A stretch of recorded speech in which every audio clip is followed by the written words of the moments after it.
আসসালামু আলাইকুম। সবাইকে স্বাগত জানাচ্ছি গ্লোবাল ফিউজে। আপনাদের সঙ্গে আছি আমি শরফি দিবা। আজ জানাবো আন্তর্জাতিক গণমাধ্যমে আলোচিত সংবাদ ও বিশ্লেষণ। যুদ্ধবিরতি ও বন্দি বিনিময় চুক্তির অবস্থান নিব। হামাস জানিয়ে দিয়েছে যুদ্ধ বন্ধ করে ইসরায়েলি সেনারা গাজা না ছাড়লে কোনো চুক্তি হবে না। এই অবস্থায় হামলার তীব্রতা বাড়িয়েছেন ফিলিস্তিনি যোদ্ধারা। যুদ্ধে টিকতে না পেরে পশ্চিম তীরের একটি শহর থেকে পালিয়েছে ইসরায়েলি সেনারা। যথারীতি সিরিজ হামলা চালিয়েছে হিজবুল্লাহ। ইসরায়েলে আবার আঘাত এনেছেন বাহরাইন ও ইরাকের যোদ্ধারা। হামলা আর বিক্ষোভে যখন বিপর্যস্ত ইসরায়েল, তখন সরকারকে যুদ্ধ থেকে সরে আসার আহ্বান জানিয়েছে দেশটির ৬০০ সেনা পরিবার। এদিকে যুক্তরাষ্ট্রের অন্তত ১৪০ শিক্ষা প্রতিষ্ঠানে চলছে ইসরায়েল বিরোধী আন্দোলন। আল মায়াদিন জানিয়েছে ফিলিস্তিনি যোদ্ধাদের প্রতি সংহতি জানিয়ে লেবাননের প্রতিরোধ আন্দোলন হিজবুল্লাহ শনিবার বেশ কয়েকটি ইসরায়েলি সামরিক চৌকি এবং উত্তরের বসতিগুলোতে হামলা চালিয়েছে। প্রতিরোধ সংগঠনটির তরফে বলা হয়, এদিন অধিকৃত সেবা ফার্মে ইসরায়েলি রাডার সাইটে মিসাইল হামলা চালিয়েছেন তারা। যথাযথ অস্ত্রের মাধ্যমে সরাসরি আঘাত হানা হয়েছে ইসরায়েলের আল রাহেব সাইটের নজরদারি যন্ত্রপাতিতে। তাছাড়া বায়াদ ব্লিদা সাইটের চারপাশে অবস্থান করা সেনাদের উপর বেশ কিছু আর্টিলারি শেল নিক্ষেপ করা হয়। ইসরায়েলি সম্প্রচার মাধ্যম কান বলেছে, উত্তর ইসরায়েলে এখনও যারা জীবিত তারা হিজবুল্লাহর দয়ায় বেঁচে আছেন, কারণ অঞ্চলটি হিজবুল্লাহর সার্বক্ষণিক পর্যবেক্ষণে রয়েছে। চ্যানেলটির সংবাদদাতা রুবি হ্যামারশ্ল্যাগ বলেছেন, ইসরায়েলি বসতি মেতুল্লায় বিপুল ক্ষয়ক্ষতি হয়েছে। ক্ষয়ক্ষতির এই ভয়াবহতা এখানে না এলে বুঝতে পারা সম্ভব নয়। যুদ্ধ পর্যবেক্ষণকারী মার্কিন প্রতিষ্ঠান Institute for the Study of War এবং ক্রিটিক্যাল থ্রেটস জানিয়েছে শনিবার ৪টি ফিলিস্তিনি প্রতিরোধ গ্রুপ গাজা উপত্যকাকে দুই ভাগে বিভক্ত করা নেতসারিম করিডোরে ইসরায়েলি সেনাদের উপর অন্তত ৮টি হামলা চালিয়েছে। পশ্চিম তীরে অন্তত ৩টি স্থানে ইসরায়েলি বাহিনীর সঙ্গে ফিলিস্তিনি যোদ্ধাদের তীব্র লড়াই হয়েছে। তুলকারেমের দেইর আল ঘোসুনের একটি বাড়িতে ইসরায়েলি সেনারা অভিযান চালাতে গেলে ফিলিস্তিনি যোদ্ধারা মেশিনগান এবং অত্যাধুনিক এক্সপ্লোসিভ ডিভাইসের মাধ্যমে তাদের প্রতিহত করেন। শুক্রবার রাত থেকে শনিবার বিকেল পর্যন্ত প্রায় ১৮ ঘণ্টা সেখানে যুদ্ধ চলে।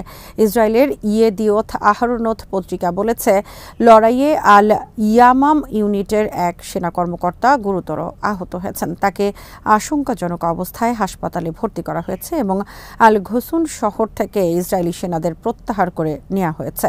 সেখানে ৫ জন যোদ্ধা নিহত হওয়ার খবর দিয়েছে হামাসের আল কাসাম ব্রিগেডস। যুদ্ধ পর্যবেক্ষণকারী প্রতিষ্ঠান দুটি বলেছে, এদিন ইসরায়েলি কিব্বুজ এইন হাসলোসায় রকেট ব্যারেজের মাধ্যমে হামলা চালিয়েছেন ফিলিস্তিনি যোদ্ধারা।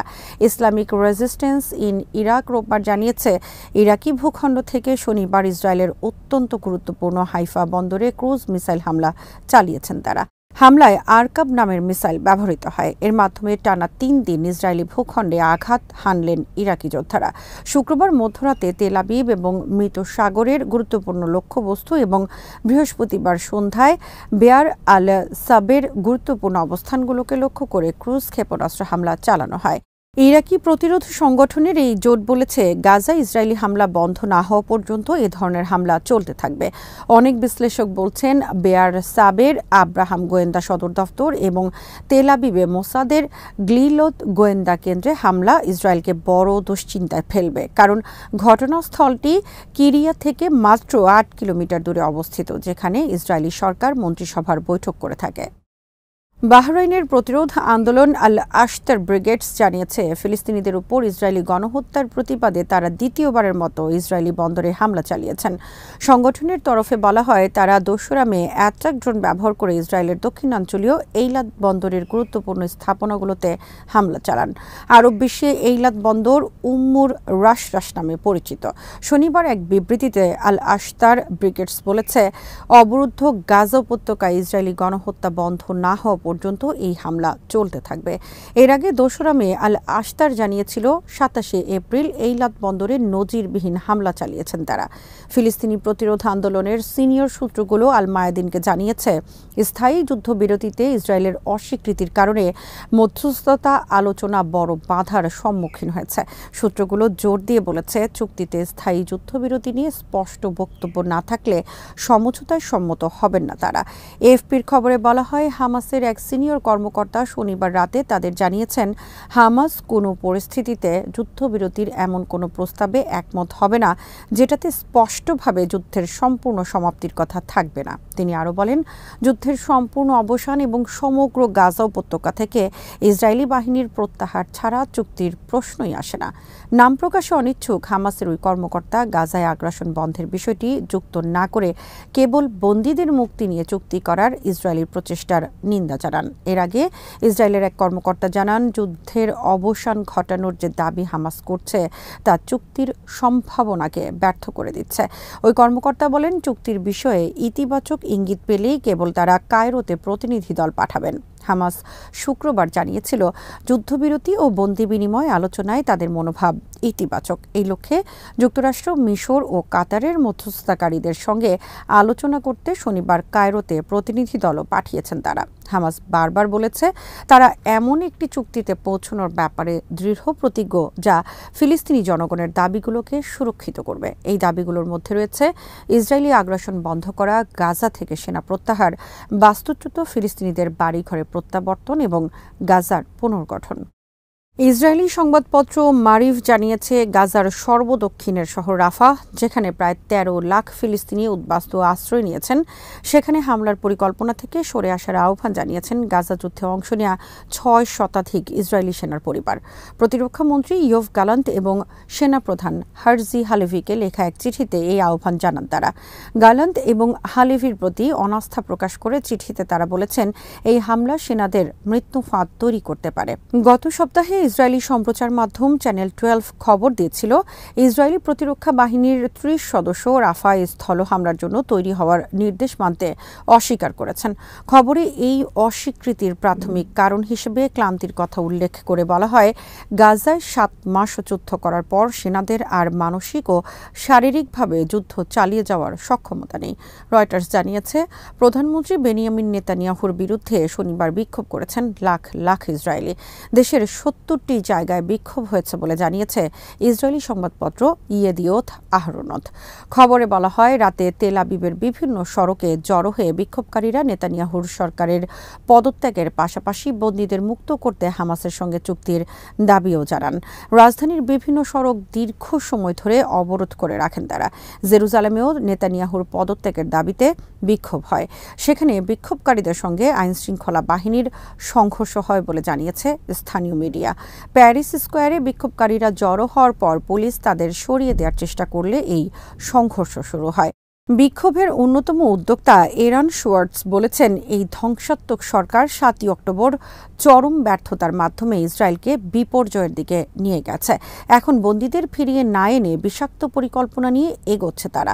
সরকারকে ক্ষমতাচ্যুত করা না গেলে আমাদের সামনে অন্ধকার ছাড়া কিছুই নেই। গাজা যুদ্ধ শুরু হওয়ার পর থেকেই নিয়মিতভাবে এ ধরনের বিক্ষোভ থেকে সরকারকে উৎখাত করে নতুন নির্বাচন আয়োজন এবং হামাসের সঙ্গে চুক্তি করে বন্দীদের ফিরিয়ে আনার দাবি জানানো হচ্ছে। সিএনএন জানিয়েছে, গাজায় ইসরায়েলি গণহত্যার প্রতিবাদে বিক্ষোভে উত্তাল যুক্তরাষ্ট্রের শতাধিক বিশ্ববিদ্যালয় ও কলেজ। অনেক স্থানে বিক্ষোভকারীদের হঠাতে মারমুখী অবস্থান নিয়েছে আইনশৃঙ্খলা বাহিনী। এরই মধ্যে ২৫০০-এর বেশি শিক্ষার্থীকে আটক করা হয়েছে।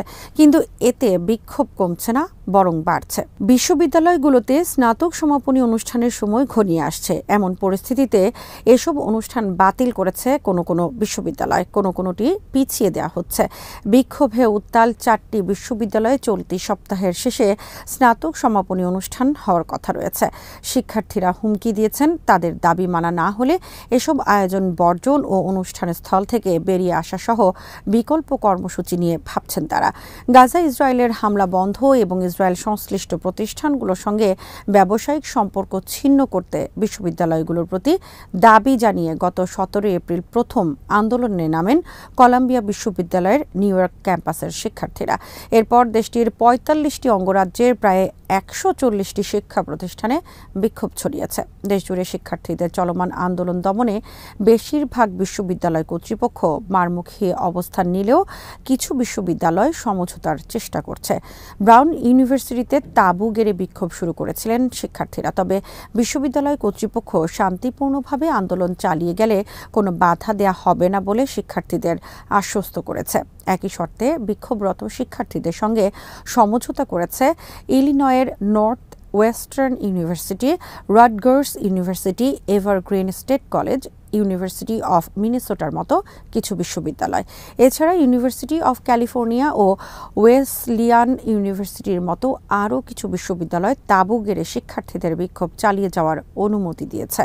CNN জানিয়েছে, ইসরায়েল বিরোধী এই ছাত্র বিক্ষোভ কানাডা, অস্ট্রেলিয়া, ফ্রান্স, যুক্তরাজ্য, ইটালি, মেক্সিকো ও জাপানের মতো দেশগুলোতেও ছড়িয়ে পড়েছে।